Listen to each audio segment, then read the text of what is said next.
नमस्कार।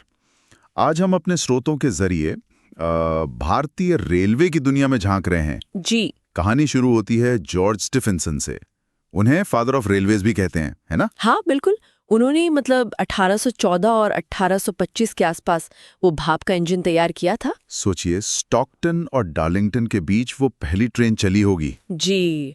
और भारत में अगर देखें तो 16 अप्रैल 1853 पहली पैसेंजर ट्रेन। हाँ, मुंबई के बोरीबंदर से ठाणे, लगभग 34 किलोमीटर। बिल्कुल, 33.8 किलोमीटर्स। और फिर देखें 1925 में तो बिजली वाली ट्रेन भी आ गई मुंबई कुर्ला रूट पर। तो ये कुछ शुरुआती कदम थे। जी, अहम पड़ाव थे ये। तो आज हम इन्हीं स्रोतों के आधार पर रेलवे के कुछ तकनीकी पहलू और जो खास बातें हैं उन्हें समझने की कोशिश करेंगे। जरूर। शुरुआत करते हैं इसके स्ट्रक्चर से। रेलवे बोर्ड ये 1905 में बना था, सही है? हाँ, 1905 में। और आज तो ये पूरा नेटवर्क आप देखिए 18 जोन और करीब 73 डिवीजन में फैला है। 73 डिविजन्स। जी। और मेन कंट्रोल तो नई दिल्ली में ही है। रेलवे बोर्ड मुख्यालयों की बात करें तो जैसे पश्चिम और मध्य रेलवे दोनों मुंबई में है। अच्छा। कोंकण रेलवे नवी मुंबई में, उत्तर रेलवे दिल्ली में, दक्षिण वाला चेन्नई में। और कुछ अलग जोन भी हैं शायद, जैसे वो सबसे छोटा वाला। हाँ, मालीगांव का पूर्वोत्तर सीमांत जोन वो सबसे छोटा है। और सबसे नया बना है विशाखापट्टनम का दक्षिण तटीय जोन। अच्छा, ये तो हुई बनावट की बात। अब जरा पटरी पे आते हैं। ये रेल चीज क्या है आखिर? रेल आसान भाषा में समझें तो स्टील का एक बहुत मजबूत गर्डर है। गर्डर? हाँ, जिसे ट्रैक पर बिछाते हैं। इसका काम है पहियों का वजन यानी एक्सेल लोड झेलना। हाँ। और इसकी पहचान होती है इसके वजन से। अच्छा। कि प्रति मीटर कितना वजन है। अच्छा, वजन से पहचान होती है। जी। और एक दिलचस्प बात यह है कि लोड कैसे ट्रांसफर होता है। हाँ। देखिए, इंजन का लोड पहले रेल पर आता है। हाँ। फिर रेल से स्लीपर पर। हाँ। वो लकड़ी या सीमेंट के पटरे होते हैं ना। जी जी। फिर स्लीपर से गिट्टी पर यानी बैलेस्ट। और फिर जाके जमीन पर। पूरी इंजीनियरिंग है इसके पीछे। वाकई कमाल की बात है। और ये रेल इतनी मजबूत कैसे होती है? क्या चीज इस्तेमाल होती है इसमें? इसमें मुख्य रूप से हाई कार्बन स्टील इस्तेमाल होता है। High carbon steel? क्यों? क्योंकि इसमें घिसाव और टूट फूट सहने की क्षमता ज्यादा होती है। हाँ। रोज भारी वजन पड़ता है ना। हाँ, वो तो है। मेट्रो या मोनो रेल के लिए थोड़ा अलग मध्यम कार्बन स्टील भी चलता है। और जहां पटरियां मुड़ती हैं या मिलती हैं, मतलब पॉइंट्स और क्रॉसिंग, वहां तो और भी मजबूत हाई मैंगनीज स्टील लगता है। अच्छा। और इनको कम से कम 720 मेगापास्कल का खिंचाव झेलना पड़ता है। सोचिए कितना प्रेशर होता होगा। बाप रे।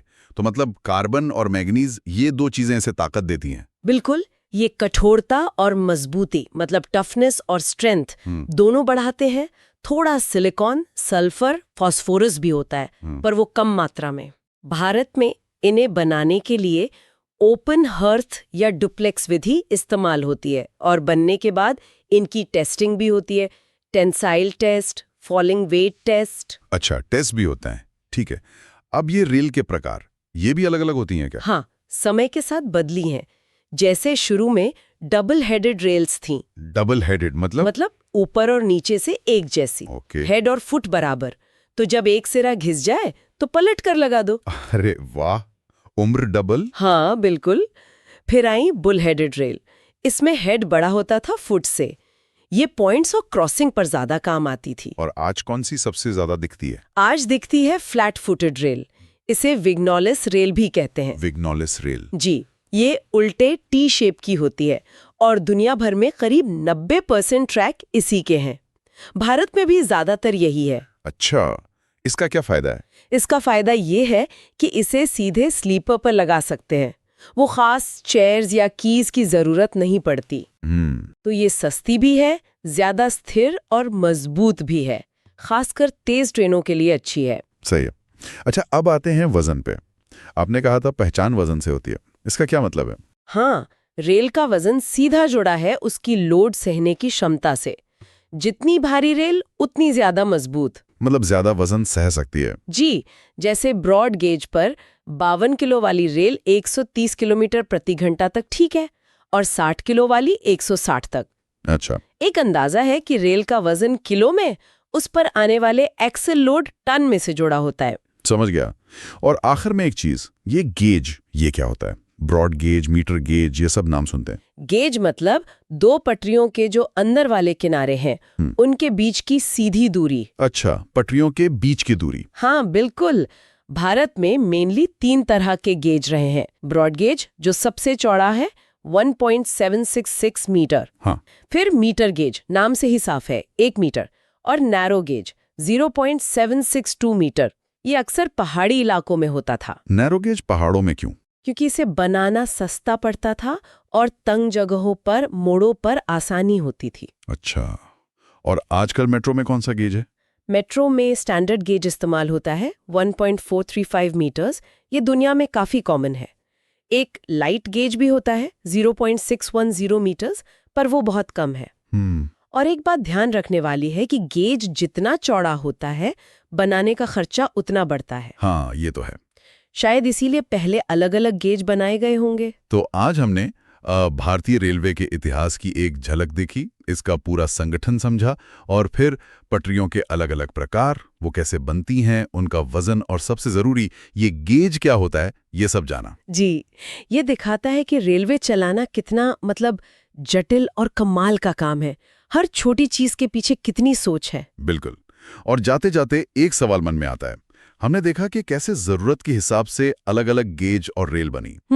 अब भविष्य में जहां तेज रफ्तार भी चाहिए, लागत भी देखनी है और मुश्किल जगहों पर भी पहुंचना है, तो रेलवे ट्रैक टेक्नोलॉजी किस तरफ जा सकती है? सोचने वाली बात है। हाँ बिल्कुल, इस पर विचार करना दिलचस्प होगा। नमस्कार, आज हम बात करेंगे भारतीय रेल नेटवर्क की एक बहुत ही अहम चीज पर। हाँ, मतलब रेल की पटरियों के जोड़ और उनमें आने वाली कुछ आम दिक्कतों पर। बिल्कुल। हमारे पास कुछ इंजीनियरिंग के दस्तावेज हैं, पर हम कोशिश करेंगे कि इसे एकदम सरल भाषा में समझें। हाँ, क्योंकि देखिए, इन्हीं सब चीजों पर तो हमारी रेल यात्रा की सुरक्षा, उसका आराम सब निर्भर करता है। और मैं एक बात से शुरू करना चाहूंगी जो मुझे काफी चौंकाने वाली लगी। क्या ये सच है कि रेल का जोड़, मतलब जहां दो पटरियां मिलती हैं, वो पूरी पटरी का सबसे कमजोर हिस्सा होता है? हाँ, ये बिल्कुल सही बात है। आप समझ लीजिए कि उसकी जो ताकत है वो असली पटरी के मुकाबले लगभग आधी, मतलब सिर्फ 50% ही रह जाती है। 50%? ये तो बहुत कम है। हाँ, कम तो है। देखिए, जोड़ वो जगह है जहां दो पटरियों के सिरे मिलते हैं। भारत में ज्यादातर जो दिखते हैं वो है निलंबित जोड़, सस्पेंडेड जॉइंट। अच्छा, सस्पेंडेड मतलब वो स्लीपर के ऊपर नहीं होते, दो स्लीपर के बीच में हवा में होते हैं और उन्हें फिश प्लेट से जोड़ा जाता है। Fish plates? हाँ, वो जो मोटी सी पत्ती होती है, बोल्ट लगाकर कसते हैं। बिल्कुल वही। ये थोड़े लचीले होते हैं, इसलिए झटका थोड़ा कम महसूस होता है। लेकिन फिर मजबूती का क्या, अगर ये कमजोर हैं तो? हाँ, मजबूती के लिए वेल्डेड जोड़ सबसे अच्छे हैं। वेल्डेड मतलब पटरियों को वेल्ड कर देना? हाँ, वेल्डेड जॉइंट्स वो आदर्श स्थिति है।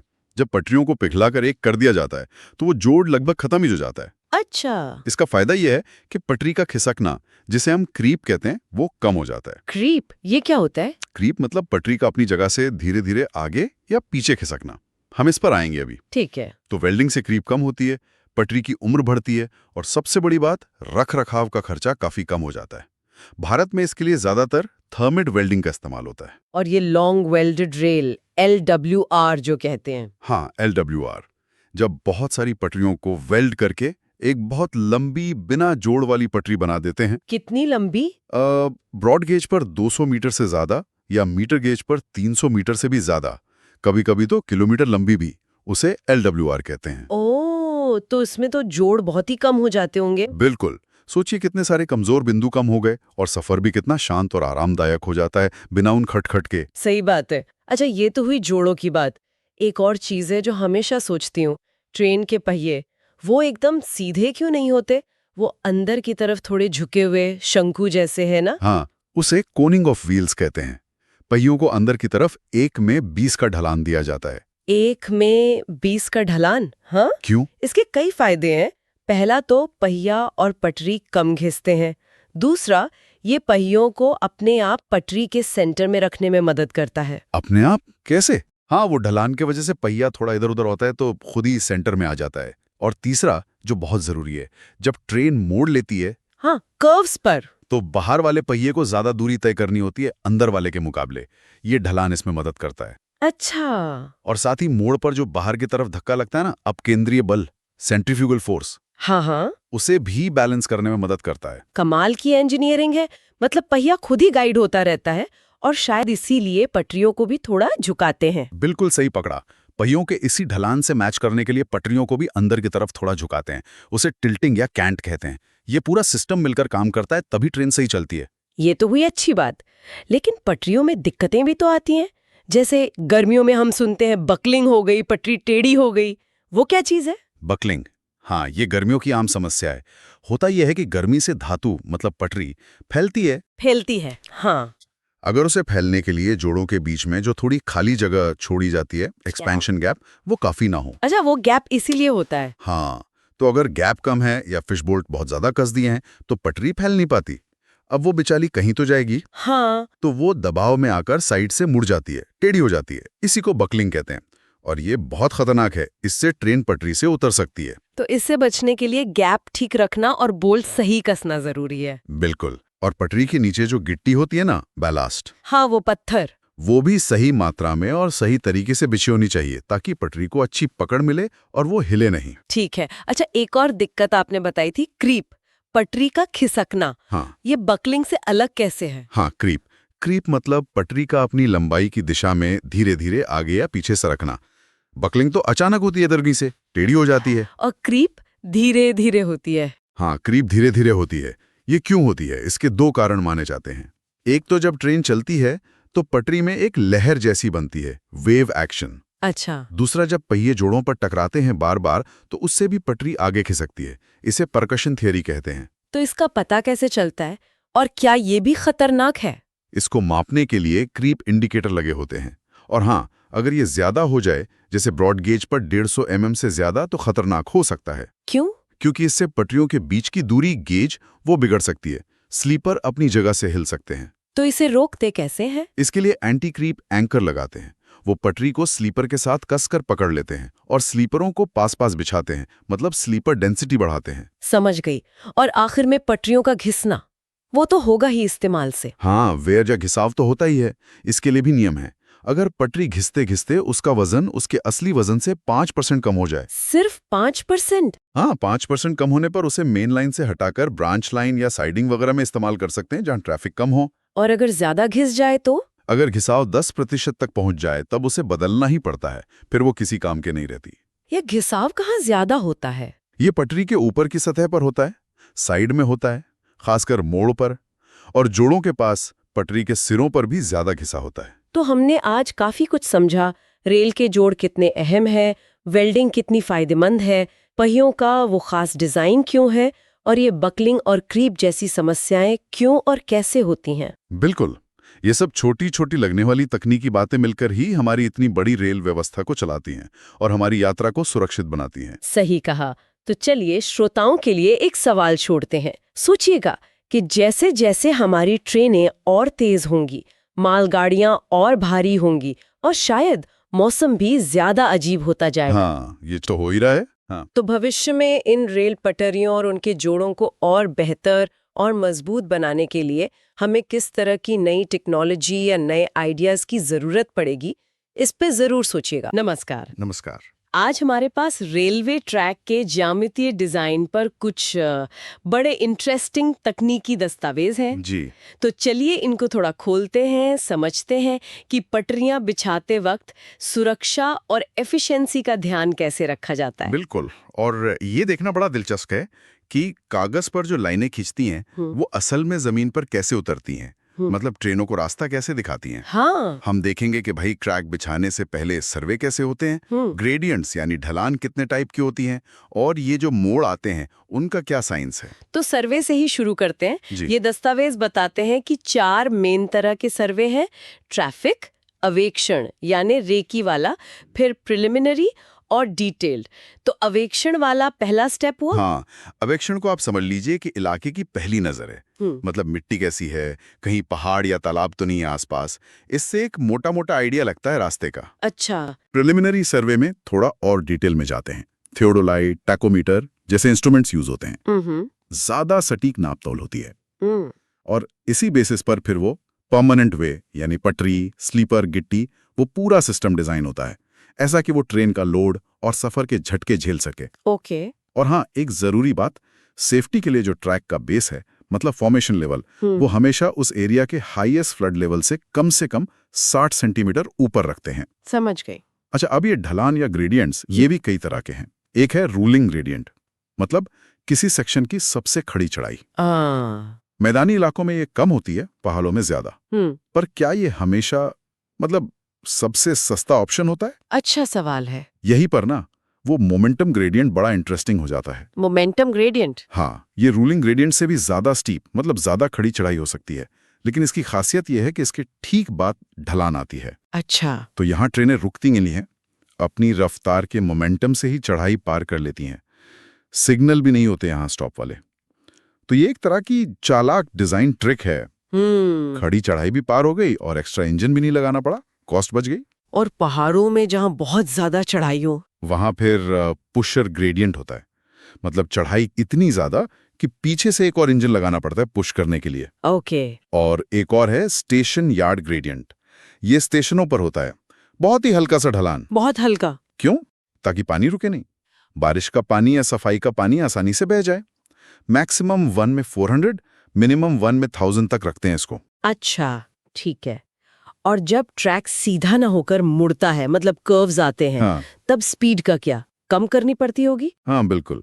सेफ स्पीड कई चीजों पे डिपेंड करती है। इसके लिए फॉर्मूले हैं, जैसे मार्टिन का फॉर्मूला है, वो अलग अलग gauge, broad gauge, metre gauge, narrow gauge के लिए मैक्सिमम सेफ स्पीड बताता है।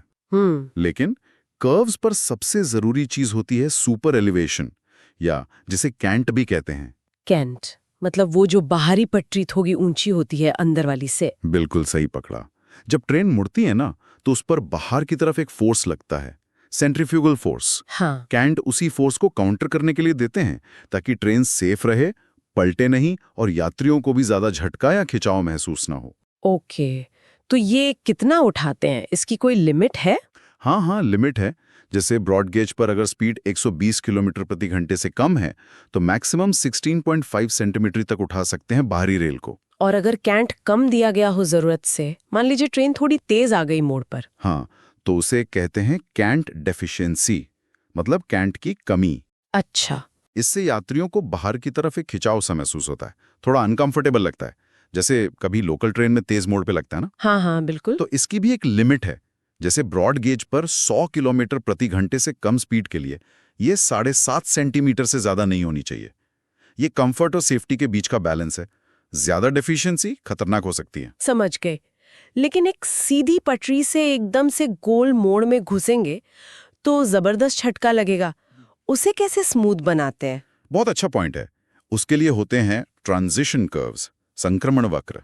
Transition curves? हाँ, ये सीधे ट्रैक और जो मेन गोल वाला कर्व है, उसके बीच में एक, आप कह लीजिए कि ब्रिज का काम करते हैं। इनका कर्वेचर धीरे धीरे बदलता है। ओके। तो सुपर एलिवेशन भी धीरे धीरे बढ़ता है, सेंट्रीफ्यूगल फोर्स भी धीरे धीरे लगता है, और यात्रियों को पता भी नहीं चलता। एकदम स्मूथ एंट्री होती है कर्व में। तो इंडियन रेलवे कौन से टाइप के ट्रांजिशन कर्व यूज करता है? ज्यादातर क्यूबिक पैराबोला या फ्राउड कर्व यूज होते हैं। इन्हें जमीन पर मार्क करना, बिछाना आसान होता है। और इनकी लंबाई कैसे तय होती है? वो इस पर डिपेंड करता है कि सुपर एलिवेशन कितनी तेजी से चेंज हो रहा है, मतलब rate of change of super elevation पर। या फिर रेलवे बोर्ड के अपने फॉर्मूले भी हैं।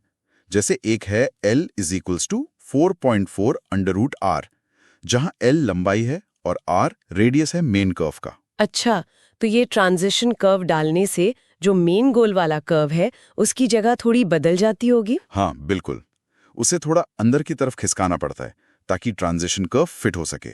इसे शिफ्ट ऑफ कर्व कहते हैं। इसका भी फॉर्मूला है S = L²24R। और एक दो चीजें और हैं, जैसे मोड़ों पर ना ट्रेन को थोड़ा ज्यादा जोर लगाना पड़ता है। तो अगर मोड़ चढ़ाई पर आ रहा है, हाँ, तो वहां पर ग्रेड कॉम्पेंसेशन देते हैं, मतलब ढलान को थोड़ा कम कर देते हैं ताकि ट्रेन आसानी से चढ़ सके। ओके। और बहुत ही शार्प कर्व्स पर कभी कभी गेज को, मतलब पटरियों के बीच की दूरी को हल्का सा बढ़ा भी देते हैं।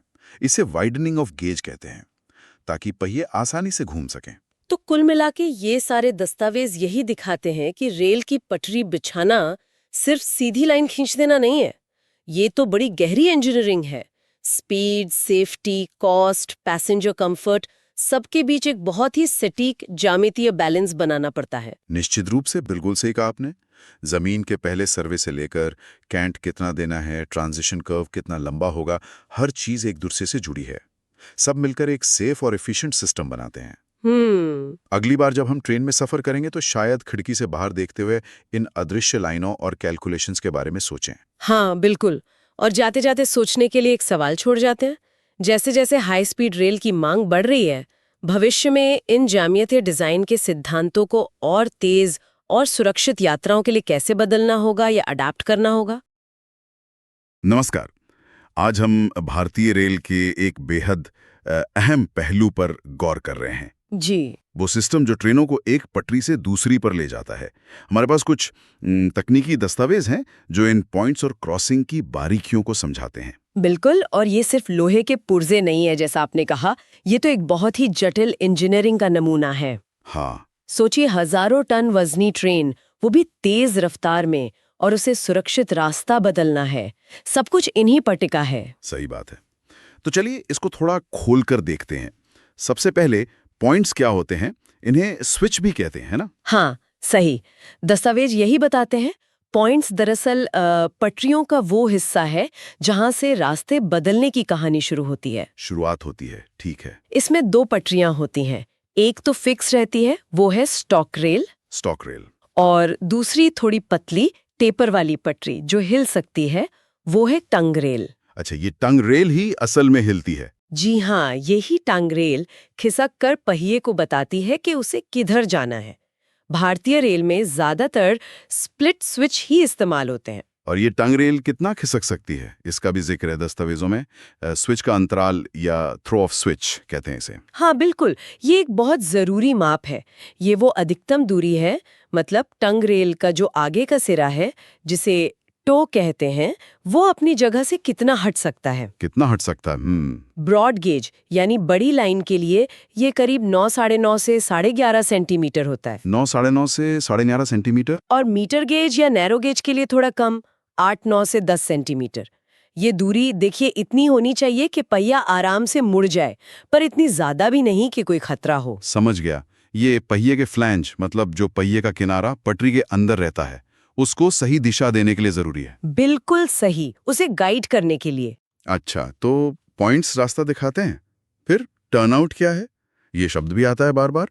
सुनने में पॉइंट्स जैसा ही लगता है। हाँ लगता है, पर थोड़ा फर्क है। टर्नआउट असल में वो पूरा का पूरा इंतजाम है।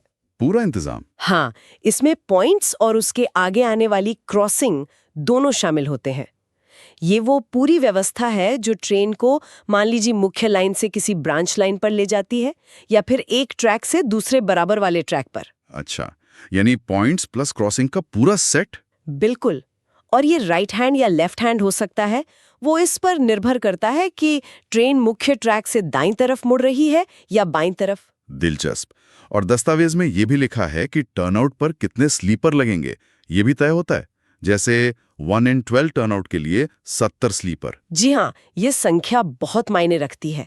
ये टर्नआउट के कोण पर, या कह सकते हैं उसकी शार्पनेस पर निर्भर करती है। शार्पनेस पर? हाँ, जैसे 1 in 12 वाला टर्नआउट वो 1 in 8.5 वाले से कम घुमावदार होता है, मतलब उसका कर्व ज्यादा जेंटल होता है। अच्छा। तो जितना ज्यादा शार्प या घुमावदार टर्नआउट होगा, उसे उतनी ही ज्यादा मजबूती और सपोर्ट चाहिए।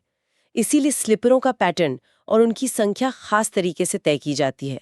ये सिर्फ गिनती नहीं है, ये स्थिरता और सुरक्षा का मामला है। समझ गया। तो टर्नआउट में पॉइंट्स रास्ता दिखाते हैं, और फिर आती है क्रॉसिंग। इसका क्या काम है? क्रॉसिंग, हाँ, ये वो जगह है जहां एक पटरी दूसरी को काटती है। इसी कटान से पहिए के फ्लैंज को दूसरी पटरी पर जाने का रास्ता मिलता है, जहां पटरियां क्रॉस करती हैं। बिल्कुल। लेकिन यहाँ एक गैप या खाली जगह भी बनती है, जहां पहिया कुछ पल के लिए पूरी तरह सपोर्टेड नहीं होता, और यहीं पर चेक रेल की भूमिका बहुत अहम हो जाती है। हाँ, चेक रेल, इसका जिक्र कई बार आया है। ये क्या करती है? चेक रेल, देखिए, एक छोटी पटरी होती है जो मुख्य चलने वाली पटरी के, मतलब रनिंग रेल के समानांतर लगी होती है, ठीक क्रॉसिंग के सामने। समानांतर? हाँ, इसका काम है पहिए के फ्लैंज को, खासकर जब वो क्रॉसिंग के गैप के ऊपर से गुजर रहा हो, जिसे वी क्रॉसिंग या फ्रॉग भी कहते हैं, तो उसे भटकने से रोकना। अच्छा, गाइड करती है एक तरह से। बिल्कुल, उसे सही रास्ते पे रखती है। आप यूं समझिए कि ये पहिए का गार्ड है। इसके बिना पहिए के पटरी से उतरने का खतरा काफी बढ़ जाता है। बाप रे, ये तो बहुत ही जरूरी हिस्सा हुआ फिर। बहुत ज्यादा। अच्छा, और ये क्रॉसिंग भी अलग अलग तरह की होती हैं, जैसे क्रॉसओवर और डायमंड क्रॉसिंग। हाँ बिल्कुल, क्रॉसओवर तो सबसे आम है, जब दो समानांतर ट्रैकों को जोड़ना होता है। इसमें 2 टर्नआउट लगते हैं। 2 टर्नआउट। ठीक। और डायमंड क्रॉसिंग तब बनती है जब दो अलग अलग दिशाओं से आ रही पटरियां एक दूसरे को काटती हैं। जैसे सड़क का चौराहा होता है ना, हाँ। उसमें आमतौर पर 2 नुकीले कोण वाली और 2 चौड़े कोण वाली क्रॉसिंग होती हैं। भारतीय रेलवे में जहां तक दस्तावेज बताते हैं, बीजी के लिए 1 in 10 और बाकी गेज के लिए 1 in 8.5 का सबसे सपाट डायमंड क्रॉसिंग अपनाया जाता है। 1 in 10 या 1 in 8.5। इसके अलावा कैंची क्रॉसओवर और स्लिप क्रॉसिंग भी होते हैं शायद। जी, वो और भी जटिल व्यवस्थाएं हैं जो खास जगहों पर इस्तेमाल होती हैं। और एक क्रॉसिंग संख्या एन का भी जिक्र है। इसे कोण से जोड़ा गया है। इसे सरल शब्दों में कैसे समझें? एन, हाँ, क्रॉसिंग संख्या मतलब एन असल में ये बताती है कि क्रॉसिंग का कोण कितना तीखा या शार्प है। कितना शार्प है? हाँ, एन का मान जितना ज्यादा होगा, जैसे 12, तो कोण उतना ही कम तीखा होगा, मतलब जेंटल कर्व होगा। और एन का मान जितना कम होगा, जैसे 8.5, तो कोण उतना ही ज्यादा तीखा या शार्प होगा। अच्छा, तो एन बड़ा मतलब जेंटल, एन छोटा मतलब शार्प। बिल्कुल, और इसका सीधा असर ट्रेन की स्पीड पर पड़ता है। स्पीड पर कैसे? देखिए, जितना ज्यादा शार्प कोण होगा, यानी एन का मान कम होगा, तो ट्रेन जब मुड़ेगी उसे उतने ही ज्यादा साइड वाले फोर्स मतलब पार्श्व बल महसूस होंगे। हाँ, सेंट्रीफ्यूगल फोर्स जैसा कुछ वैसा ही। तो सुरक्षा के लिए ऐसे शार्प मोड़ों पर ट्रेन की जो मंजूर शुदा स्पीड है वो कम रखनी पड़ती है। अच्छा। और जहां जेंटल कर्व है, यानी एन का मान ज्यादा है, वहां ट्रेन ज्यादा तेजी से गुजर सकती है। इसीलिए जो हाई स्पीड लाइनें होती हैं उन पर ज्यादा एन मान वाली क्रॉसिंग्स इस्तेमाल होती हैं, जैसे 1 in 12 या उससे भी ज्यादा। समझ गया। तो एन कम तो स्पीड कम, एन ज्यादा तो स्पीड ज्यादा हो सकती है। मोटे तौर पर यही बात है। तो कुल मिलाकर ये पूरा सिस्टम, पॉइंट्स का गाइड करना, टंग रेल का हिलना, टर्नआउट का रास्ता बनाना, क्रॉसिंग का वो गैप मैनेज करना और फिर चेक रेल का पहिए को संभालना, ये सब मिलकर ट्रेन को सुरक्षित तरीके से रास्ता बदलने में मदद करते हैं। बिल्कुल सही कहा आपने। हर एक पुर्जे की अपनी खास भूमिका है और सब एकदम सटीक तरीके से मिलकर काम करते हैं। ये भारतीय रेल के इतने बड़े नेटवर्क का एक ऐसा हिस्सा है जिस पर शायद हम रोज ध्यान नहीं देते, लेकिन ये बेहद जरूरी है। हाँ, रोजाना लाखों यात्रियों और टन भर माल को उनकी मंजिल तक पहुंचाने में इसका बहुत बड़ा हाथ है। बिल्कुल। वाकई में। अब अगली बार जब ट्रेन ट्रैक बदलेगी तो इन सब बारीकियों का ध्यान जरूर आएगा। हाँ, आना भी चाहिए। और जाते जाते सोचने के लिए एक सवाल छोड़ जाते हैं। जरूर। जिस तरह ट्रेनें लगातार तेज और भारी होती जा रही हैं, क्या भविष्य में ये ट्रैक बदलने की तकनीक भी बदलेगी? क्या हम कोई मैग्नेटिक स्विच देखेंगे या शायद पूरी तरह से अलग सिद्धांतों पर आधारित कोई सिस्टम? ये सोचना काफी दिलचस्प है ना? हाँ, ये वाकई सोचने वाली बात है कि भविष्य में क्या होगा। नमस्कार। आज हम जरा अंदर झांक रहे हैं कि ये रेलवे ट्रैक आखिर बिछते कैसे हैं और इनका रखरखाव कैसे होता है।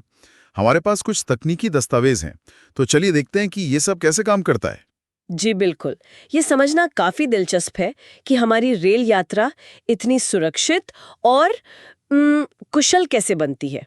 ट्रैक बिछाना और उसे सही रखना ये बुनियाद है। तो चलिए कुछ खास शब्दों से शुरू करते हैं। जैसे ये डिपो, मतलब सुनने में तो ये आम बस डिपो जैसा ही लगता है। हाँ, कॉन्सेप्ट कुछ वैसा ही है। रेलवे में डिपो मतलब वो जगह जहां नई लाइन बिछाने के लिए सारा सामान, मेरा मतलब है रेल, स्लीपर, गिट्टी, ये सब जमा होता है। अच्छा, एक तरह का सप्लाई बेस। बिल्कुल। और वहीं से फिर आगे भेजा जाता है, मतलब जहां काम चल रहा होता है। सप्लाई चेन यहीं से चलती है। ठीक है। और मैंने कुछ और शब्द देखे, जैसे रेल शीर्ष और आधार। ये क्या है? हाँ, ये काम की प्रोग्रेस से जुड़े हैं। रेल शीर्ष मतलब वो पॉइंट जहां तक एक दिन का पटरी बिछाने का काम खत्म हुआ। अच्छा, दिन का एंड पॉइंट। हाँ, और आधार वो जगह है जहां से अगले दिन का काम शुरू होगा। और डिपो से इस रेल शीर्ष तक की जो दूरी है उसे लीड कहते हैं। समझ गया। और ट्रैक को जमाए रखने के लिए गिट्टी बहुत जरूरी है ना? इसमें पैकिंग और बॉक्सिंग का क्या मतलब है? हाँ, ये बहुत ही महत्वपूर्ण प्रक्रियाएं हैं। पैकिंग का मतलब है स्लीपर के ठीक नीचे गिट्टी को एकदम कस के भरना, ताकि स्लीपर हिले नहीं। बिल्कुल, उसको एक मजबूत बेस मिले। और बॉक्सिंग में स्लीपर के साइड में मतलब किनारों पर और सिरों पर गिट्टी भरी जाती है। अच्छा। सही पैकिंग और बॉक्सिंग नहीं होगी तो वो स्लीपर स्थिर नहीं रहेगा, ट्रैक कमजोर हो सकता है, जो खतरनाक है। हाँ, पटरी से उतरने का खतरा। जी, और ये लोड सहने और पानी निकलने में भी मदद करता है। ये तो वाकई बहुत जरूरी है। एक और चीज है, स्लीपर की एजिंग, ये क्या होता है? एजिंग, हाँ, ये खास तौर पर लकड़ी के स्लीपर के लिए है। इसमें जहां रेल स्लीपर पर बैठती है उस जगह पर मतलब रेल सीट के नीचे एक छोटा सा खांचा काटा जाता है को हल्का सा अंदर की तरफ झुकाना। तकनीकी भाषा में कहें तो 1:20 का ढलान देना। 1:20 का ढलान, इसका क्या फायदा है? ये छोटा सा झुकाव पहियों को ट्रैक के बीच में रखने में मदद करता है, खासकर जब ट्रेन मोड़ लेती है। अच्छा। इससे पहिए और पटरी दोनों कम घिसते हैं और ट्रेन ज्यादा स्थिर चलती है। हाँ। पहियों की कोनिंग के साथ तालमेल बनता है इससे। दिलचस्प। तो ये तो हुई कुछ शब्दावली। अब असल में पटरी बिछाते कैसे हैं? भारत में कौन सा तरीका सबसे आम है? देखिए, भारत में अगर नई सिंगल लाइन बिछानी हो तो ज्यादातर टेलीस्कोपिक विधि इस्तेमाल होती है। टेलीस्कोपिक? हाँ, मतलब एक सिरे से काम शुरू करते हैं और सामान उसी पटरी पर आगे भेजते जाते हैं जो बिछाई जा रही है। जैसे जैसे काम बढ़ता है, कुछ कुछ दूरी पर, मान लीजिए लगभग 1.5 किलोमीटर पर, एक अस्थायी डिपो या भंडार बना लेते हैं। अच्छा, मतलब काम आगे बढ़ता जाता है और सप्लाई पॉइंट भी। बिल्कुल। और अगर पहले से कोई लाइन है और उसके साथ एक और लाइन जोड़नी है, मतलब दोहरीकरण करना है, हाँ, डबल लाइन, उसके लिए फिर पार्श्व विधि या समानांतर विधि बेहतर रहती है, साइड मेथड या पैरेलल मेथड। उसमें क्या अलग है? उसमें जो सामान है वो मौजूदा लाइन के बगल से, शायद सड़क से या किसी अस्थायी ट्रैक से नई लाइन वाली जगह तक पहुंचाया जाता है। इससे जो पुरानी लाइन पर ट्रेनें चल रही हैं उन पर असर कम पड़ता है। समझ गया। और एक अमेरिकन विधि का भी जिक्र था, वो क्या है? हाँ, अमेरिकन मेथड, जैसा नाम से ही लग रहा है, ये अमेरिका और कुछ यूरोपीय देशों में ज्यादा चलती है। इसकी खास बात है मशीनों का बहुत ज्यादा इस्तेमाल। अच्छा, कैसे? इसमें ना पहले से जुड़े हुए ट्रैक के पैनल, मतलब रेल और स्लीपर का एक पूरा सेक्शन तैयार होता है और उसे बड़ी क्रेन से उठाकर सीधे जगह पर रख दिया जाता है। अरे वाह, तो इसमें लोग कम लगते होंगे। हाँ, श्रमिक कम लगते हैं और काम भी काफी तेजी से होता है। पर हाँ, इसमें मशीनरी और सेटअप का शुरुआती खर्चा ज्यादा होता है। लेकिन ट्रैक बिछ गया, उसके बाद उसका ध्यान रखना, मेंटेनेंस, वो भी उतना ही जरूरी है। उसके लिए क्या खास औजार होते हैं? जी हाँ, रख रखाव के लिए भी अपने खास औजार हैं। कुछ तो साधारण उठाने रखने के लिए, जैसे आपने कहा स्लीपर टोंग्स, वो स्लीपर उठाने के लिए। और रेल उठाने के लिए? रेल टोंग्स होंगे। बिल्कुल, रेल टोंग्स, ये तो हुए भारी सामान उठाने के। फिर ट्रैक की जियोमेट्री, मतलब उसकी बनावट सही रखने के लिए भी औजार हैं। जैसे कि? सबसे जरूरी है रेल गेज। इससे दो पटरियों के बीच की दूरी लगातार चेक करते हैं। ये एकदम सटीक होनी चाहिए। हाँ, वो तो बहुत जरूरी है सुरक्षा के लिए। बिल्कुल, जरा सी भी गड़बड़ हो तो मुश्किल हो सकती है। फिर एक होता है जिम क्रो। Gym crow? ये कैसा नाम है? हाँ, नाम तो अजीब है। ये असल में रेल को मोड़ने या सीधा करने के काम आता है। मान लीजिए कहीं रेल थोड़ी टेढ़ी हो गई या मोड़ पर सही कर्वेचर देना है तो इसका इस्तेमाल करते हैं। अच्छा, और मोड़ों पर तो शायद बाहरी पटरी थोड़ी ऊंची भी रखी जाती है ना? हाँ, बिल्कुल, उसे बाह्योत्थान या सुपर एलिवेशन कहते हैं। जैसे सड़कों पर मोड़ पर बैंकिंग होती है ना, ताकि गाड़ी बाहर ना फिसले। हाँ। वैसे ही ट्रेन के लिए उसे जांचने के लिए कैंट बोर्ड इस्तेमाल होता है। अच्छा, ये ऊंचाई नापने के लिए। जी। और ट्रैक की सतह ऊपर नीचे तो नहीं है, मतलब समतल है या नहीं, ये सीधी पट्टी और स्पिरिट लेवल से चेक करते हैं। ये सब छोटी छोटी जांचें ट्रैक को सुरक्षित रखती हैं। बाप रे, लगता है हर छोटी बड़ी जरूरत के लिए एक अलग औजार है। लकड़ी के स्लीपर से कील निकालने के लिए भी कुछ था शायद? हाँ, क्लॉबार, जैसे बढ़ई कील निकालने के लिए इस्तेमाल करते हैं, कुछ वैसा ही पर हेवी ड्यूटी। और लकड़ी के स्लीपर में वो खांचा बनाने के लिए बसूली होती है। तो आप देखिए, संक्षेप में यही है कि रेलवे ट्रैक बनाना और उसे बनाए रखना ये बहुत ही सटीक इंजीनियरिंग का काम है। सही तकनीक, सही औजार और लगातार निगरानी, इन सब से मिलकर ही हमारी रेल यात्रा सुरक्षित और आरामदायक बनती है। वाकई, ये सब सुनकर अंदाजा होता है कि इन पटरियों के पीछे कितनी मेहनत और कितनी बारीकी का काम छिपा है। और यहीं पर एक सवाल मन में आता है। हमने देखा कि पटरी बिछाने के तरीके अलग अलग हैं। कुछ में लोग ज़्यादा लगते हैं, कुछ मशीनों पर ज़्यादा निर्भर हैं। तो भविष्य को देखते हुए जैसे जैसे तकनीक और एडवांस होगी और मान लीजिए दुनिया के अलग अलग हिस्सों में लेबर की उपलब्धता बदलेगी, तो रेल बनाने और उसके रखरखाव का तरीका कैसे विकसित हो सकता है? क्या सब कुछ मशीनों पर चला जाएगा या इंसानी कौशल हमेशा ज़रूरी रहेगा? इस पर सोचना दिलचस्प होगा। नमस्कार, आज हम रेलवे ट्रैक की दुनिया में थोड़ा गहराई से उतर रहे हैं, खासतौर पर उन चीज़ों पर जो पटरियों को अपनी जगह पर रखती हैं, मतलब स्लीपर, गिट्टी और उन्हें जोड़ने वाले पुर्जे। हमारे पास कुछ तकनीकी दस्तावेज हैं, तो देखते हैं इनसे क्या समझ आता है। बिल्कुल, ये सिर्फ ऊपर दिखने वाली पटरी नहीं है, ये पूरा एक सिस्टम है और हर हिस्से का आप कह सकते हैं अपना रोल है, खासकर स्लीपर का, जो रेल के ठीक नीचे होते हैं। हाँ, स्लीपर। तो ये करते क्या असल में? दस्तावेज बताते हैं कि ये ट्रांसवर्स सदस्य हैं, मतलब पटरी के आर पार लगे हुए हिस्से जिन पर रेल टिकी होती है। और इनका एक अहम काम है रेल से जो लोड आता है, पॉइंट लोड, उसे फैलाकर यूनिफॉर्म करना, यूडीएल जिसे कहते हैं। सही कहा, ताकि लोड नीचे गिट्टी और फिर जमीन तक ठीक से बढ़ जाए। और इनकी संख्या 1 किलोमीटर में 1310 से 1660 तक स्लीपर हो सकते हैं। भारतीय रेलवे में वो स्लीपर डेंसिटी का फॉर्मूला भी है, N+3 से N+6 वाला। N मतलब रेल की लंबाई। हाँ, N+5 आमतौर पर ब्रॉड गेज के लिए इस्तेमाल होता है, तो हाँ, काफी स्लीपर लगते हैं। अच्छा, और ये सिर्फ एक ही तरह के नहीं होते होंगे? नहीं, कई तरह के होते हैं। जैसे लकड़ी के स्लीपर पुराने जमाने से इस्तेमाल हो रहे हैं। इनका फायदा है कि ये शॉक और वाइब्रेशन काफी सोखते हैं और ट्रैक सर्किटिंग के लिए अच्छे हैं, जिससे सिग्नल सिस्टम काम करता है। लेकिन इनकी उम्र शायद ज्यादा नहीं होती। हाँ, वही बात है, करीब 12-15 साल ही चलती है इनकी औसत आयु। साल और टीक जैसी हार्डवुड यूज होती हैं। इसमें वो कॉम्पोजिट स्लीपर इंडेक्स CSI का भी जिक्र है। ये क्या चीज़ है? CSI, हाँ, ये लकड़ी की मैकेनिकल स्ट्रेंथ बताता है। जैसे ट्रैक के लिए कम से कम 783 चाहिए, क्रॉसिंग पर 4 ट्रैक बदलते हैं, वहां 1352, और पुलों पर सबसे ज्यादा 1455, क्योंकि वहां मजबूती सबसे ज्यादा जरूरी है, जाहिर है। समझ गया। लकड़ी के अलावा फिर आते हैं भलवान लोहा, मतलब कास्ट आयरन स्लीपर। इनका बड़ा फायदा है कि इनमें जंग आसानी से नहीं लगता।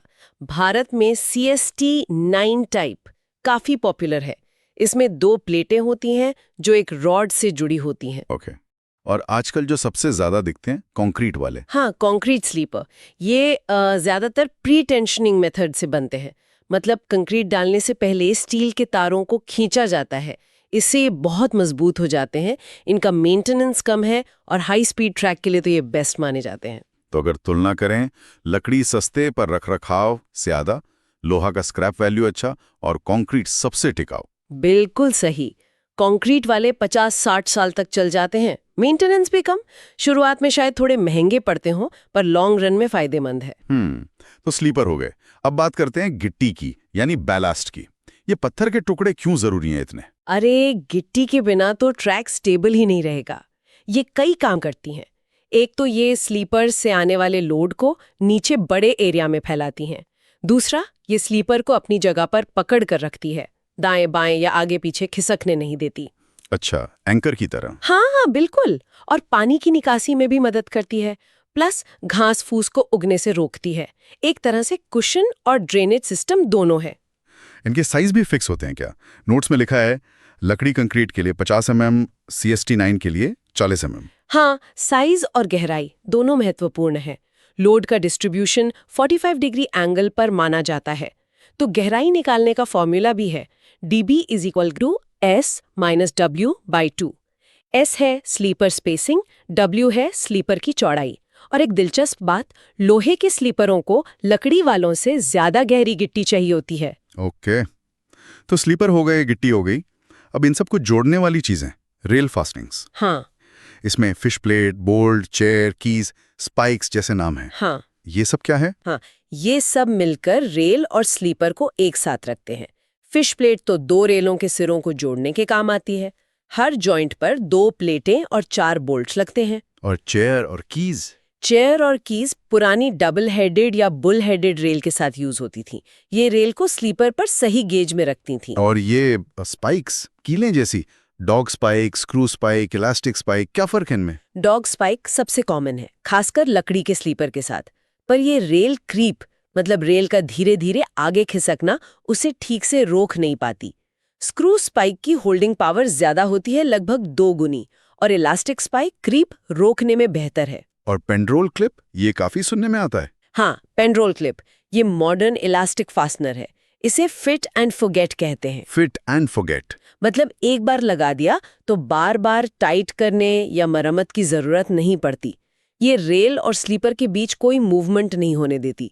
बहुत एफिशिएंट है। एक धारक प्लेट यानी बियरिंग प्लेट का भी जिक्र है, ये क्या है? बेयरिंग प्लेट, ये स्टील या कास्ट आयरन की प्लेट होती है। इसे फ्लैट फुटेड रेल के नीचे लकड़ी के स्लीपर पर लगाते हैं, खासकर जॉइंट्स पर, शार्प कर्व्स पर या पुलों पर। इसका काम है लोड को बड़े एरिया में फैलाना, ताकि लकड़ी का स्लीपर दबे नहीं। अच्छा, तो ये कंक्रीट या मेटल स्लीपर के साथ नहीं लगती? नहीं, उनके साथ इसकी जरूरत नहीं पड़ती। तो कुल मिलाकर रेलवे ट्रैक ऊपर से भले ही सिंपल दिखे, पर अंदर से काफी जटिल और वेल इंजीनियर्ड सिस्टम है।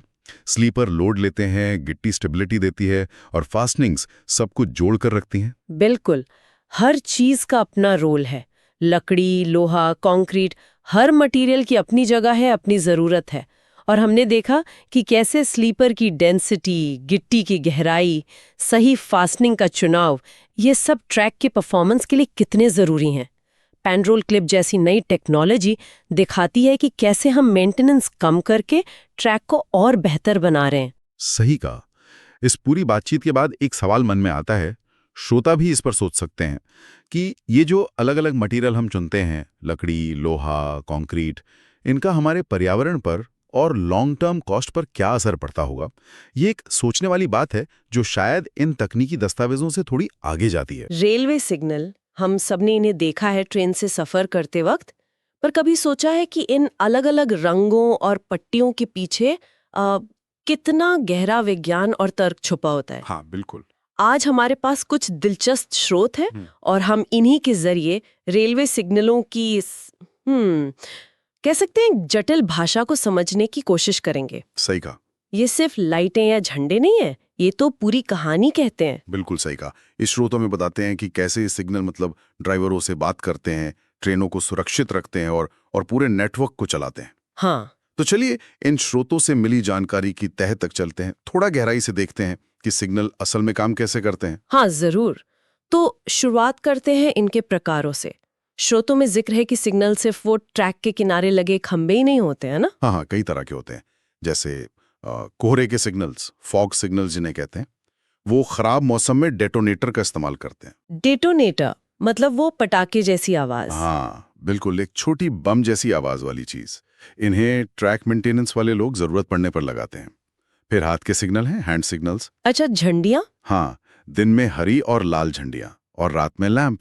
हरा मतलब जाओ, लाल मतलब रुको, सीधा सा है। और सबसे आम जो दिखते हैं वो है फिक्स सिग्नल, जो पटरियों के किनारे लगे होते हैं। Fixed signals. इनमें वो हाथ जैसे दिखने वाले सेमाफोर सिग्नल, वो तो बहुत देखे हैं। उनकी क्या खासियत है? सेमाफोर सिग्नल, हाँ, उसकी एक भुजा होती है, एक आर्म। जब ये आड़ी होती है, हॉरिजॉन्टल, तो इसका मतलब है रुको, स्टॉप। ठीक है। और जब ये 45 डिग्री नीचे झुकी होती है तो मतलब आगे बढ़ो, प्रोसीड। अच्छा। और सबसे जरूरी बात यह है कि अगर सिस्टम में कोई खराबी आ जाए तो ये अपने आप रुको वाली स्थिति में चली जाती है। अरे वाह, मतलब सेफ्टी पहले। बिल्कुल, ये फेल सेफ डिजाइन है, सुरक्षा के लिए बहुत बहुत अहम है। भारत में ये आमतौर पर ट्रैक के बाईं ओर होते हैं। अच्छा, ये फेल सेफ वाली बात तो कमाल की है। और एक वार्नर सिग्नल भी होता है, वो भी कुछ सेमाफोर जैसा ही लगता है। हाँ, दिखने में वैसा ही है, पर थोड़ा फर्क है।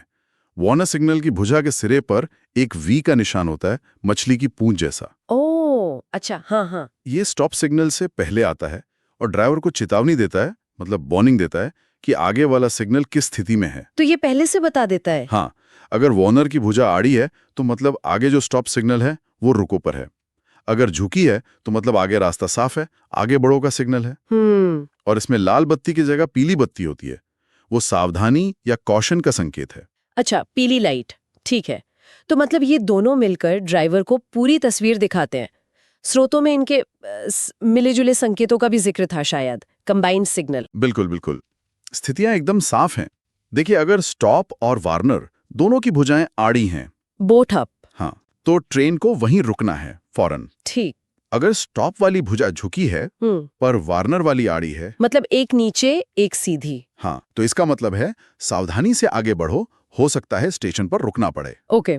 और अगर दोनों भुजाएं झुकी हुई हैं, दोनों नीचे, तो वो है रन थ्रू का सिग्नल। मतलब ट्रेन बिना रुके स्टेशन से गुजर सकती है, अगला सेक्शन बिल्कुल खाली है। अरे वाह, ये तो काफी मतलब बिल्कुल लॉजिकल सिस्टम है। हाँ, बिल्कुल। सेमाफोर और वार्नर तो क्लासिक हो गए, लेकिन जाहिर है तकनीक तो आगे बढ़ी होगी।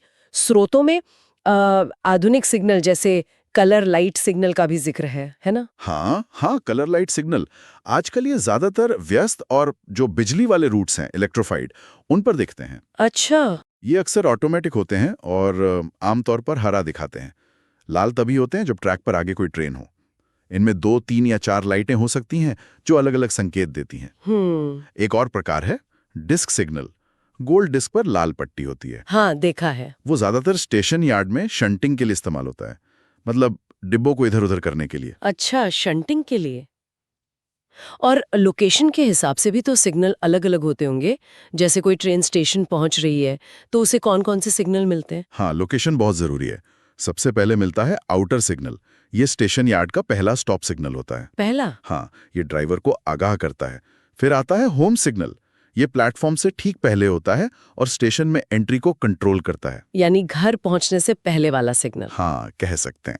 इसी तरह जब ट्रेन स्टेशन से निकलती है तो डिपार्चर सिग्नल काम आते हैं, जैसे स्टार्टर सिग्नल जो प्लेटफॉर्म के आखिर में होता है। ठीक है। और फिर एडवांस्ड स्टार्टर सिग्नल, ये ट्रेन को अगले ब्लॉक सेक्शन में जाने की इजाजत देता है और स्टेशन का वो आखिरी स्टॉप सिग्नल होता है। समझ गई। तो कुल मिला के ये सारे सिग्नल एक तरह से एक भाषा की तरह काम करते हैं। हाँ, जिसका एक ही मकसद है ट्रेनों का सुरक्षित और बिना रुकावट चलना, चाहे मौसम कैसा भी हो या रूट कितना भी बिजी क्यों ना हो। बिल्कुल। ये सिर्फ लाइट्स और आर्म्स नहीं है, ये तो पूरे रेलवे ऑपरेशन की रीढ़ की हड्डियां हैं। निश्चित रूप से ये एक बहुत ही जटिल और लगातार विकसित होने वाली प्रणाली है, खासकर अब जब ऑटोमेटिक सिग्नलिंग का चलन बढ़ रहा है। हाँ, वो तो है। और ये हमें सोचने पर मजबूर करता है कि जैसे जैसे तकनीक और आगे बढ़ेगी, भविष्य में रेलवे सिग्नलिंग और ट्रेन कंट्रोल कैसे बदलेंगे, क्या रूप लेंगे, और इसका हम यात्रियों की सुरक्षा और हमारे सफर के अनुभव पर क्या असर पड़ेगा। ये एक ऐसा सवाल है जिस पर जरूर गौर किया जा सकता है। नमस्कार। आज हम रेलवे की कह सकते हैं धमनियों में उतर रहे हैं। स्टेशन, यार्ड और वो सारी व्यवस्थाएं जो हमारी ट्रेनों को चलाती हैं। हाँ, और हमारे पास जो जानकारी है उससे लगता है ये सिर्फ पटरियां और इमारतें नहीं है, बल्कि एक बहुत बड़े जटिल नेटवर्क का हिस्सा है। बिल्कुल। तो आज यही समझेंगे कि ये अलग अलग तरह के स्टेशन और यार्ड क्यों हैं, इनका असली काम क्या है। हाँ, कोशिश रहेगी कि इस पूरे सिस्टम को थोड़ा आसान करके समझे, चाहे वो गुड्स यार्ड हो या फिर मार्शलिंग यार्ड, छोटे हॉल्ट स्टेशन से लेके बड़े टर्मिनल तक। और कुछ खास उपकरण भी है ना, जैसे वो टर्न टेबल और बफर स्टॉप। हाँ, उन पर भी बात करेंगे। वो भी काफी जरूरी हिस्से हैं इस पूरी प्रणाली के। चलिए तो फिर यार्ड से ही शुरू करते हैं। यार्ड मतलब क्या ये स्टेशनों पर पटरियों का एक जाल जैसा होता है जहां ट्रेनें रुकती हैं या भेजी जाती हैं? हाँ, बिल्कुल सही। यार्ड मूल रूप से ट्रैक्स का एक सिस्टम है स्टेशनों पर, जहां ट्रेन्स को आप कह सकती हैं स्टोर किया जाता है, मैनेज किया जाता है, भेजा जाता है। अच्छा, तो इसमें ये गुड्स यार्ड क्या खास करता है? गुड्स यार्ड जैसा नाम से ही पता चल रहा है, ये मालगाड़ियों के लिए है। उनका अड्डा समझिए, यहाँ मालगाड़ियाँ खड़ी होती हैं, सामान लादा जाता है, उतारा जाता है। इसके लिए कुछ खास इंतजाम भी होते होंगे? हाँ, बिल्कुल। जैसे प्लेटफॉर्म थोड़े चौड़े होते हैं, करीब 3.10 मीटर, और ट्रैक के बीच से गोदाम की दूरी भी तय होती है 4.70 मीटर से ज्यादा, ताकि सामान की आवाजाही आराम से हो। समझ गया। और वो मार्शलिंग यार्ड, सुना है उसे मालगाड़ी का जन्म स्थान या वितरण केंद्र कहते हैं। ये बड़ा दिलचस्प लगता है। हाँ, ये नाम उसे काफी अच्छे से समझाता है। मार्शलिंग यार्ड असल में रेलवे नेटवर्क के सॉर्टिंग हब जैसे हैं। सॉर्टिंग हब मतलब यहाँ अलग अलग जगहों से आए हुए माल डिब्बों को उनके अगले गंतव्य यानी डेस्टिनेशन के हिसाब से छांटा जाता है। अच्छा। और फिर उन छाटे हुए डिब्बों से नई ट्रेनें बनाई जाती हैं। ये पूरा काम, डिब्बों का आना, उनकी छटाई और फिर नई गाड़ी का बनकर निकलना, ये सब यहीं होता है। ओह, तो ये तो बहुत ही जरूरी काम हुआ नेटवर्क के लिए। बहुत ज्यादा। इसीलिए ये आमतौर पर बड़े जंक्शन या टर्मिनल स्टेशनों पर ही होते हैं, लगभग हर 150-250 किलोमीटर पर। अच्छा, और ये छटाई के भी अलग अलग तरीके होते हैं कि आपने कहा था हम्प, फ्लैट, ग्रेविटेशनल। हाँ बिल्कुल, छटाई कैसी की जा रही है उस पर निर्भर करता है। जैसे फ्लैट यार्ड में इंजन ही डिब्बों को धक्का देकर अलग अलग लाइनों पर भेजता है। ठीक है। हम्प यार्ड में एक ऊंचा टीला जैसा होता है हम्प, डिब्बों को उस पर चढ़ाकर छोड़ देते हैं, फिर वो ग्रेविटी की मदद से लुढ़कते हुए अपनी सही लाइन पर चले जाते हैं। वाह, ये तो काफी एफिशिएंट लगता है। हाँ, और ग्रेविटेशनल यार्ड तो और भी, उसमें पूरी जगह ही ढलान पर होती है, लेकिन ऐसी सही जमीन मिलना थोड़ा मुश्किल होता है, इसलिए वो कम होते हैं। फ्लैट और हम्प ज्यादा आम है। समझ गया। अच्छा, और लोकोमोटिव यार्ड, इनका क्या रोल है? लोको यार्ड समझिए इंजनों का गराज या सर्विस सेंटर। यहाँ लोकोमोटिव यानी इंजनों की देखभाल होती है। देखभाल मतलब उनकी सफाई, छोटी मोटी मरम्मत, फ्यूल भरना, पानी देना। हर ट्रिप के बाद इंजन की जांच यहीं होती है ताकि वो अगले सफर के लिए पूरी तरह तैयार रहे। अच्छा, ये भी जरूरी है। ये कहाँ होते हैं ज्यादातर? ये अक्सर जंक्शन स्टेशनों पर ही मिलते हैं, जहां से कई लाइनें निकलती हैं और इंजनों को अक्सर रुकना या बदलना पड़ता है। ठीक है, अब आते हैं स्टेशनों पर। सबसे बेसिक, शायद हॉल्ट स्टेशन। हाँ, हॉल्ट स्टेशन। ये बस एक ठहराव की जगह है। यहाँ अक्सर कोई खास बिल्डिंग, सिग्नल या स्टाफ नहीं होता, बस एक छोटा सा प्लेटफॉर्म। किसके लिए होते हैं ये फिर? ये आसपास के छोटे गांव या बस्तियों के लोगों की सुविधा के लिए होते हैं, जहां ज्यादा ट्रैफिक नहीं होता। अच्छा, और फ्लैग स्टेशन, ये हॉल्ट से कैसे अलग है? फ्लैग स्टेशन थोड़ा सा अपग्रेडेड होता है। यहाँ आमतौर पर एक ही मेन लाइन होती है और एक सिग्नल होता है, जो ज्यादातर हमेशा डाउन यानी स्टॉप पर ही रहता है, जब तक ट्रेन को पास नहीं करना होता। यहाँ ट्रेनें क्रॉस कर सकती हैं? नहीं, क्रॉसिंग की व्यवस्था नहीं होती। मतलब एक टाइम में एक ही दिशा की गाड़ी आ जा सकती है। हाँ, कभी कभी माल के कुछ डिब्बे रखने के लिए एक छोटी सी साइडिंग हो सकती है, वो भी वन वे। तो फिर क्रॉसिंग स्टेशन ज्यादा महत्वपूर्ण हुए, है ना, जहां गाड़ियां एक दूसरे को पास कर सकें। हाँ बिल्कुल, क्रॉसिंग स्टेशन पर मुख्य लाइन के साथ साथ कम से कम एक लूप लाइन जरूर होती है। Loop line? हाँ, ताकि एक ट्रेन उस लूप लाइन पर खड़ी होकर दूसरी ट्रेन को मेन लाइन से निकलने का रास्ता दे सके। यहाँ पॉइंट्स होते हैं ट्रैक बदलने के लिए और सिग्नल्स भी होते हैं। इन्हें ब्लॉक स्टेशन भी कहते हैं शायद।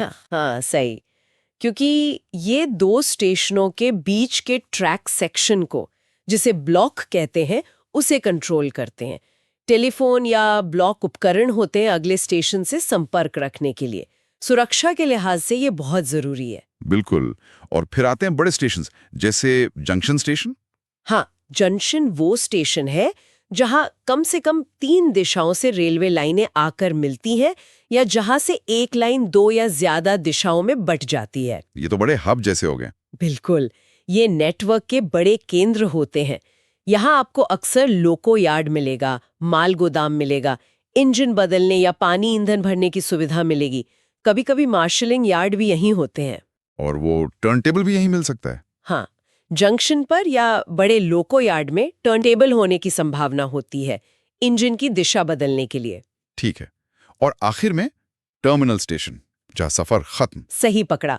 टर्मिनल स्टेशन या टर्मिनस वो जगह है जहां रेलवे लाइन खत्म हो जाती है, मतलब उसके आगे ट्रैक नहीं जाता। तो ट्रेनें यहीं से शुरू होती हैं और यहीं पर आकर रुक जाती हैं? हाँ बिल्कुल, ट्रेनें यहीं ओरिजिनेट होती हैं और यहीं टर्मिनेट होती हैं।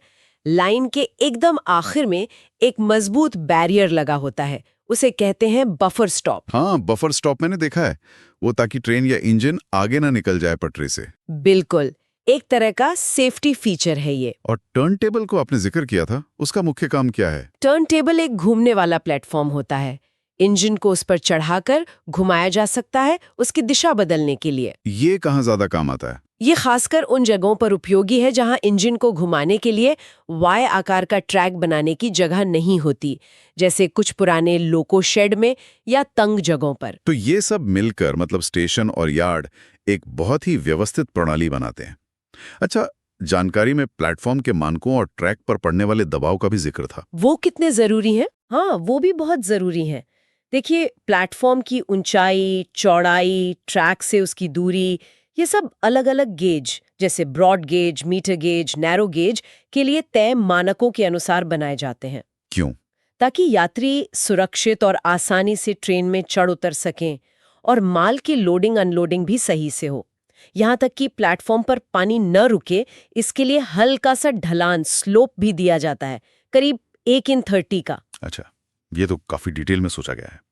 और ट्रैक पर दबाव या स्ट्रेस, वो क्या चीज है? देखिए, जब एक भारी ट्रेन तेज रफ्तार से चलती है तो वो ट्रैक पर जबरदस्त दबाव डालती है।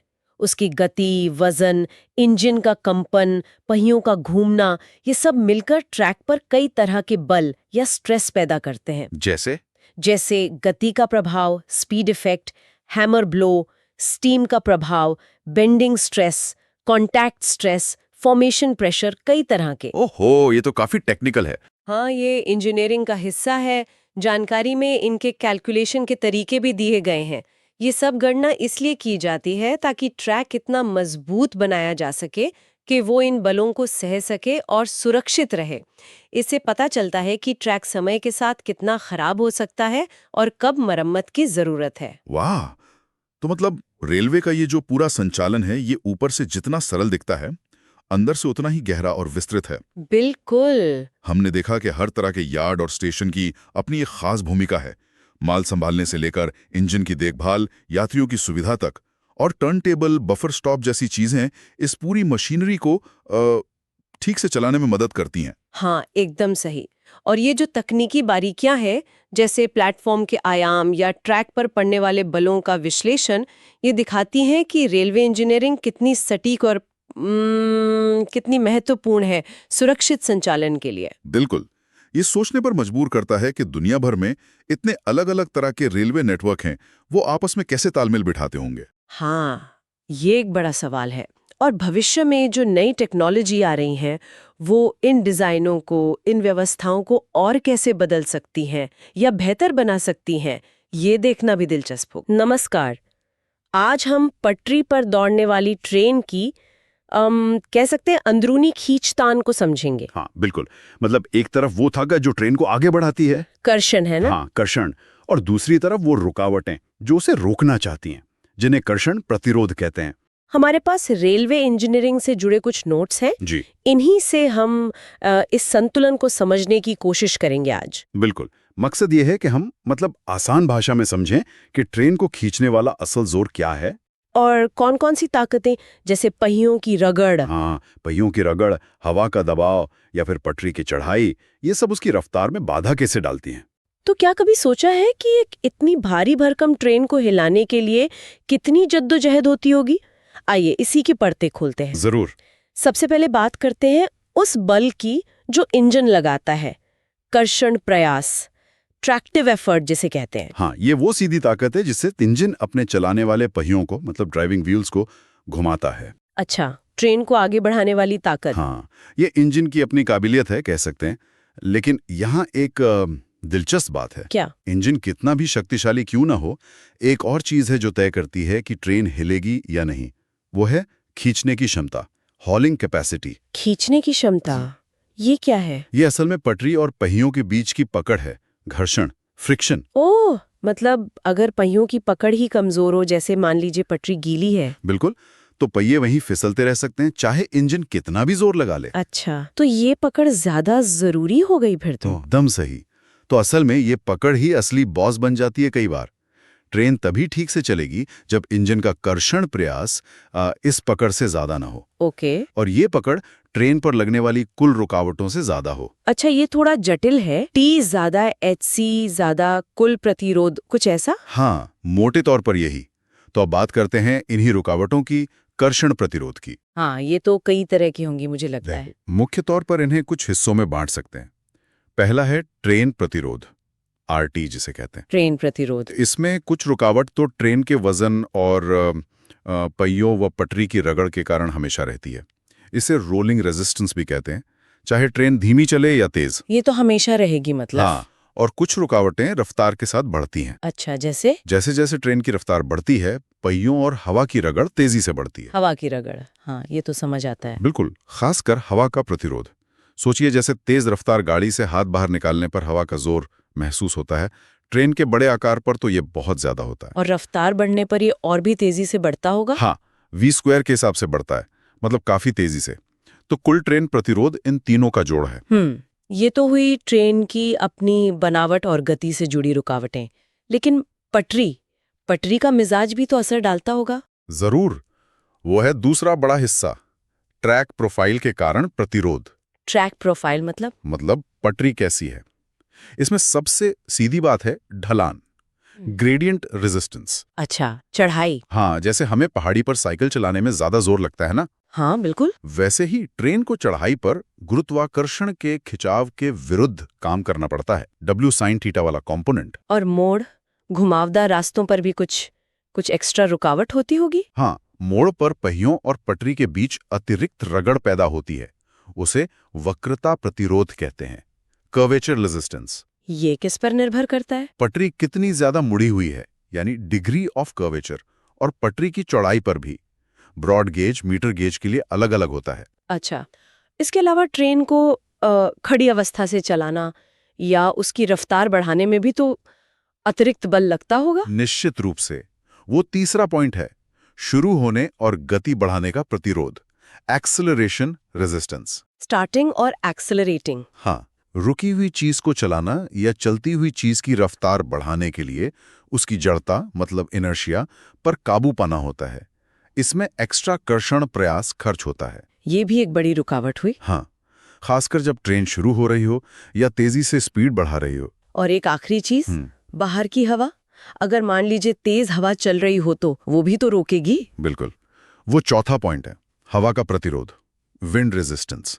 ये सिर्फ ट्रेन की गति पर नहीं, बल्कि बाहर बहने वाली हवा की गति और दिशा पर भी निर्भर करता है। मतलब अगर हवा सामने से आ रही है तो ज्यादा मुश्किल? हाँ, प्रतिरोध बढ़ जाएगा। साइड से आ रही है तो भी असर डालेगी। बाप रे, तो कुल मिलाकर एक ट्रेन को सफलतापूर्वक चलाने के लिए इंजन को सिर्फ वजन ही नहीं खींचना होता। नहीं, बिल्कुल नहीं। बल्कि उससे गति, हवा, पटरी की ढलान और मोड़ जैसी अनगिनत छोटी बड़ी रुकावटों से लगातार लड़ना पड़ता है। एकदम, इंजन का कर्षण प्रयास हमेशा इन सभी प्रतिरोधों के जोड़ से, मतलब टोटल रेजिस्टेंस से ज्यादा होना चाहिए, तभी ट्रेन चलेगी और स्पीड पकड़ेगी। और इन सभी ताकतों का, इनका सटीक हिसाब किताब लगाना ही रेलवे इंजीनियरिंग का अहम काम है ना? बिल्कुल।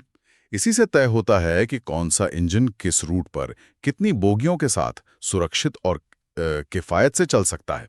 हर यात्रा के पीछे ये जटिल गणनाएं होती हैं। वाकई कमाल है।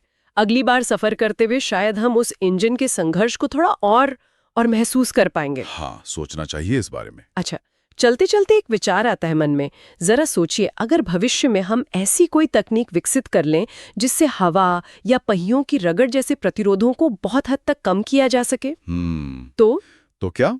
तो सोचिए, ट्रेनों की डिजाइन, उनकी रफ्तार और ऊर्जा की खपत में कितने क्रांतिकारी बदलाव आ सकते हैं। शायद बिल्कुल अलग तरह की ट्रेनें देखने को